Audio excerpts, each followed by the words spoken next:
सियासत के बीच सरकार का सिल्वर मूव। जहां एक और बिहार में सियासत का तूफान चल रहा है, वहीं दिल्ली से आया एक आर्थिक भूकंप। अब चांदी पर भी मिलेगा लोन, आरबीआई का बड़ा फैसला, जो देश की अर्थव्यवस्था और जनता दोनों को प्रभावित करेगा।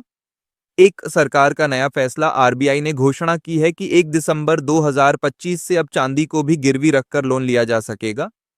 पहले केवल सोने पर लोन की सुविधा थी, लेकिन अब चांदी भी कोलैटरल बनेगी।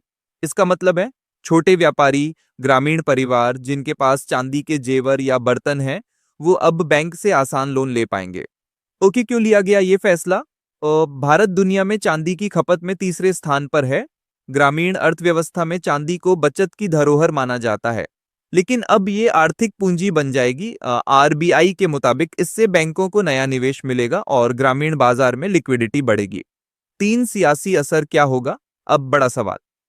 ये फैसला चुनाव से पहले क्यों? क्योंकि बिहार, यूपी, झारखंड जैसे राज्यों में चांदी का निवेश बहुत आम है। सरकार चाहती है कि गांव देहात के लोग आरबीआई और केंद्र की नीतियों को अपने पक्ष में देखें। यानी ये सिर्फ आर्थिक नहीं, राजनीतिक रणनीति भी हो सकती है। चार, फिर से बिहार की ओर लौटें।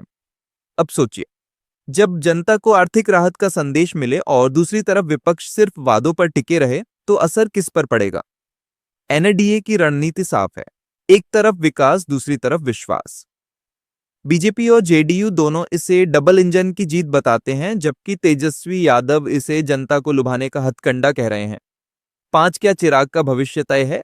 चिराग पासवान इस चुनाव के बाद या तो एनडीए में नई जगह बनाएंगे या राजनीतिक एकाकीपन का सामना करेंगे। अगर उनकी सीटें बढ़ी तो वो भविष्य में मुख्यमंत्री पद के दावेदार बन सकते हैं, लेकिन अगर नतीजे खराब रहे तो उन्हें फिर से साइडलाइन किया जा सकता है। तो दोस्तों, बिहार की राजनीति में एक और सियासी दांवपेच जारी है, दूसरी ओर आर्थिक फैसलों का खेल चल रहा है। चिराग पासवान की परीक्षा, नीतीश बीजेपी की साझेदारी और आरबीआई का सिल्वर प्लान, तीनों ने मिलकर 2025 का माहौल गरमा दिया है। अब फैसला जनता के हाथ में है, कौन बनेगा बिहार का अगला नेता?